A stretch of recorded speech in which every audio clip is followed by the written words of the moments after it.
Hindi cinema और संचार के अन्य साधन लोगों की सोच और उनके नजरिए पर काफी हद तक प्रभाव डालते हैं। इसलिए हर सीन, हर किरदार को बड़े नपे तुले ढंग से पेश किया जाता है। सिनेमा बनाने वाले निर्देशकों का दायित्व होता है कि ये अपनी फिल्मों में किसी धर्म, जाति, समुदाय की मर्यादा का ख्याल रखें, और बेशक ये ख्याल भी रखते हैं, लेकिन केवल हिंदुओं को छोड़कर। ये अपनी फिल्मों में हर धर्म की प्रतिष्ठा का पूरा ध्यान रखते हैं, लेकिन जब बात हिंदुओं की आती है तो ये अपनी सारी जिम्मेदारियों की तिलांजलि दे देते हैं। ये हमेशा हिंदू धर्म को ही कटघरे में खड़ा करते हैं, चाहे वो प्रत्यक्ष हो या अप्रत्यक्ष।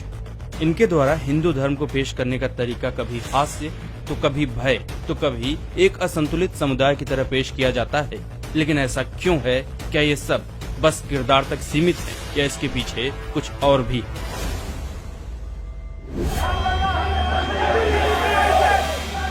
ये सीन हाल ही में रिलीज हुई वेब सीरीज पाताल लोक का है, जिसमें एक ट्रेन में कुछ लोगों को कार सेवकों की तरह दिखाया गया है,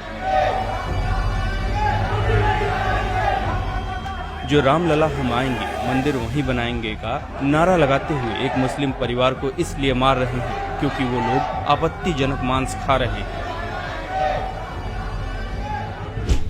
सबसे पहली बात, ऐसी एक भी खबर नहीं है कि राम मंदिर आंदोलन के दौरान बीफ को लेकर कोई घटना हुई हो। इस एक सीन से आप समझ सकते हैं कि कैसे आज के दौर में वेब सीरीज के द्वारा अप्रत्यक्ष रूप से हिंदुओं के खिलाफ समाज में जहर फैलाया जा रहा है। और ये कोई एक सीरीज या फिल्म नहीं है, बल्कि ऐसी हिंदू विरोधी फिल्मों व सीरीजों की लंबी फहरिस्त है। पाताल लोक में ही एक और सीन है, जब इंस्पेक्टर चौधरी भागते भागते एक मेले में चल रहे भक्त प्रहलाद वाले नाटक में पहुंच जाते हैं। गुंडे उनका पीछा कर रहे होते हैं, जिनसे भागते भागते वो स्टेज पर चढ़ जाते हैं। संयोग तो देखिए कि ठीक उस समय खंभे को फाड़कर भगवान विष्णु के अवतार नरसिंह प्रकट होते हैं। नरसिंह के किरदार को भागते हुए इंस्पेक्टर चौधरी जोर का धक्का देकर निकल जाते हैं। नरसिंह सीधा हिरण्यकश्यप के ऊपर गिरते हैं। सोचिए, अगर ऐसा किसी और धर्म या मजहब के ईश्वर के साथ किया गया होता तो क्या होता? क्या ये सीरीज रिलीज हो पाती? साथ ही सीरीज में एक सीन है जहां एक ब्राह्मण जनेऊ चढ़ाकर एक पराई स्त्री के साथ संबंध बना रहा है। अगली बारी आती है नेटफ्लिक्स की सीरीज सेक्रेड गेम्स की। इस फिल्म में हिंदू आतंकवाद को स्थापित करने की कोशिश की गई है। इस सीरीज में दिखाया गया है कि कैसे एक हिंदू धर्मगुरु पाखंड करके दुनिया खत्म करने की साजिश रच रहा है।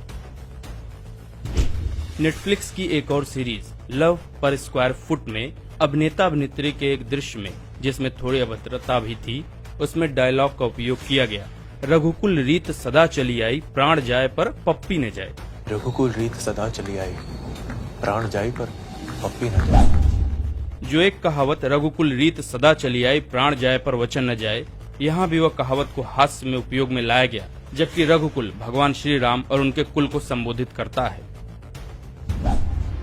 हिंदू विरोध की सारी हदें तो नेटफ्लिक्स के ही शो लैला ने पार कर दी थी। इस शो में दिखाया गया कि भारत एक हिंदू राष्ट्र बन गया है और यहाँ पर दूसरे धर्म वालों को मारा जा रहा है।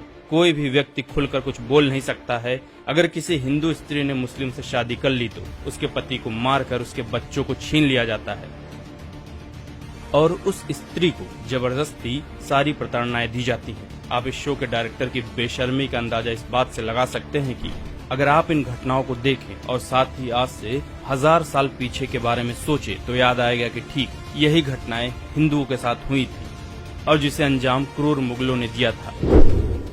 लेकिन इन बिकाऊ निर्देशकों की बेशर्मी तो देखिए, ये सच्चाई दिखाने की बजाय एक काल्पनिक कहानी गढ़ते हैं और उसमें जितना हो सके हिंदू और हिंदू देवी देवताओं के खिलाफ जहर भरते हैं।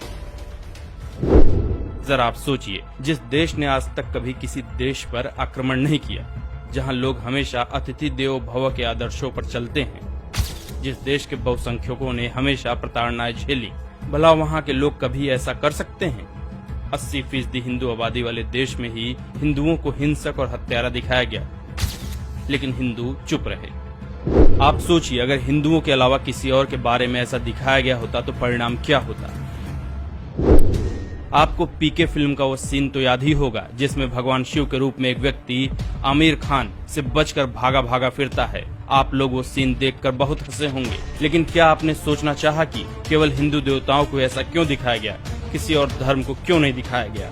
धर्मनिरपेक्ष देश में धर्मनिरपेक्षता का सारा ठेका केवल हिंदुओं ने ही क्यों उठा रखा है?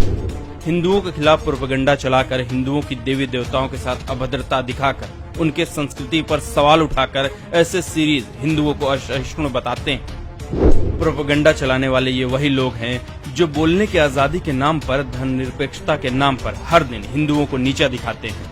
क्या इनमें किसी और के बारे में इतनी अभद्रता दिखाने की हिम्मत है? अंत में आपसे यही अपील है कि आप बेशक ऐसी फिल्में या वेब सीरीज को देखें, लेकिन इनके बहकावे में न आए, इनके प्रोपेगेंडा का शिकार न बने, क्योंकि इनका मकसद ही है देश के हिंदुओं में उनके ही धर्म और संस्कृति और इतिहास के खिलाफ घृणा और नफरत पैदा करना।